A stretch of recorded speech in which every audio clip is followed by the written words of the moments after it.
Hello and welcome back to video 2 on the tutorial on how to paint this little piggy here. I'm Sam and I'm an artist and illustrator living and painting in Ireland.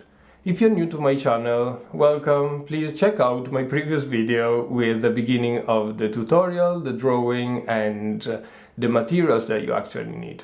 If you're new to my channel, don't forget that all my artworks are for sale in my Etsy shop, and please check out my social media where I share all my portfolio. Just look out for Irish Farm Art pretty much everywhere. Today we'll go through mixing the paint that you will need for this painting, and as well some kind of suggestions on how to use oil paint to your own favor.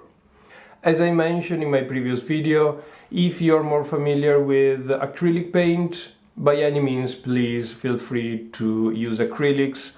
It's just a good thing for you to maybe match the colors that we are using here, but apart from that, everything is possible. So last quick thing, for YouTube reasons I'm speeding up this video, so please feel free to pause it at any time, or you can click on the gear on the bottom left corner of this video and lower the speed. And without any further ado, let's get into how to mix the paint for this video. I really won't spend too much time on mixing color. I just want to give you some tips on the main color of the pig and a flesh color. This can be used for any skin tone that you may want to recreate. So I have here some carmine red and some titanium white, and I'm mixing them together. So you see that I get a very cool kind of pink. It's more like a purplish pink than a flesh pink. But this will help a lot when you get to paint shadows. Shadows are never brown or black. They are always the same tint of the flesh, if we are talking about the flesh on the shadow. Now I'm using some Naples yellow, and you can see how Naples yellow, although is probably a warmer color, it can get into the same tone of the main color. So in this case, the carmine is a cool tone of red, and Naples yellow will bring that tone up a little bit, making it a little bit more warm, but at the same time keeping it within the cool range of reds. I'm using here some vermilion, which give me the other spectrum of the warm reds, so warm skin tones. And again, if I mix it with Naples yellow, I get a richer, warmer type of skin tone, which is really important and shows you how Naples yellow is really versatile and is really the true color of the skin that you will get. If you want to push this even more, you can use some yellow ochre. Of course, yellow ochre with white will give you exactly Naples yellow, but this is another story. You can see here how I'm using yellow ochre to recreate even a richer, warmer red, warmer skin tone, or richer, cooler skin tone. And you can use all these different shades for your final painting, your final skin tone.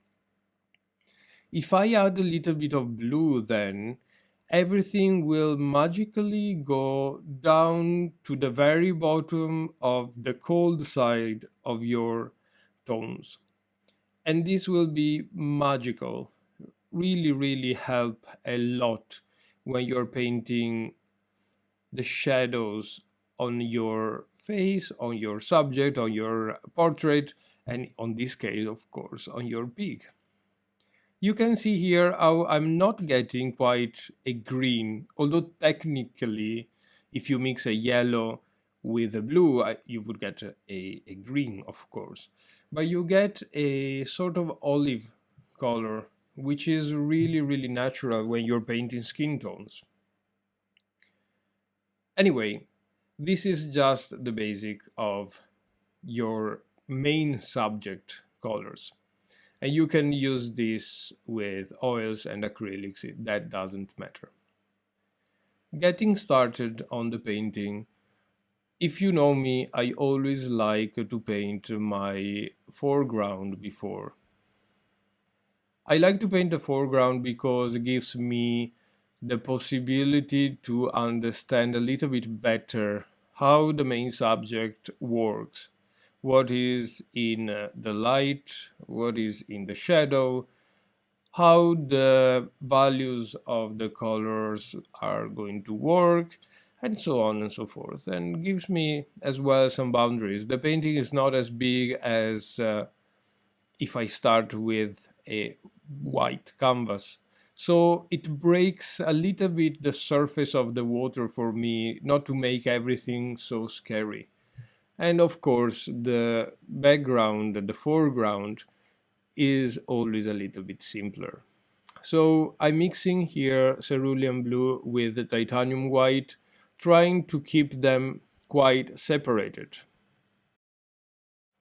I really don't like to mix colors too much, and I try to keep the white on the side of the brush and the blue on the other side of the brush. If the little squares underneath of your grid are showing, I would just recommend to apply a little bit more paint. This will as well give you some texture on your final work, which is always quite nice. Or maybe try to erase a little bit the marks. Although I won't recommend to get rid completely of the marks because they're going to be a guide for you later on in the painting process to understand where the colors go. I decided then to use some green for the back part of the background or the bottom part of the background in the fashion of this pig to be lying down on a bed of grass, but you definitely can use some dark brown as well if you really don't have a green. Again, I'm using sap green here, and I would say this is pretty mandatory. This is not like a lobby type of situation or the fact that I won't use any other type of green. But I think that when you discover sap green, it would be a must in your palette. For me, it's like a Naples yellow. It's one of those colors that you must have on your palette. It's a color that helps you to get more natural greenery, like what you actually find in nature.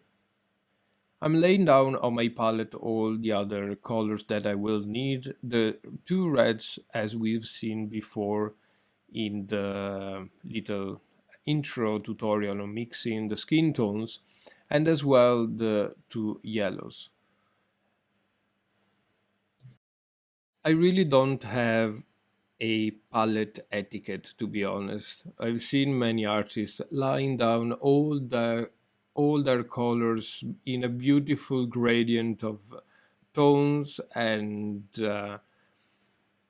types and this and that, but I find that really confusing and really intimidating as well, so I won't recommend it. I'm creating all my skin tones here as we just saw using white, Naples yellow, and the two reds depending on where I'm going. As a rule of thumb here, I would say just start with very light colors.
Instagram post. This will really make my day and make me full of joy.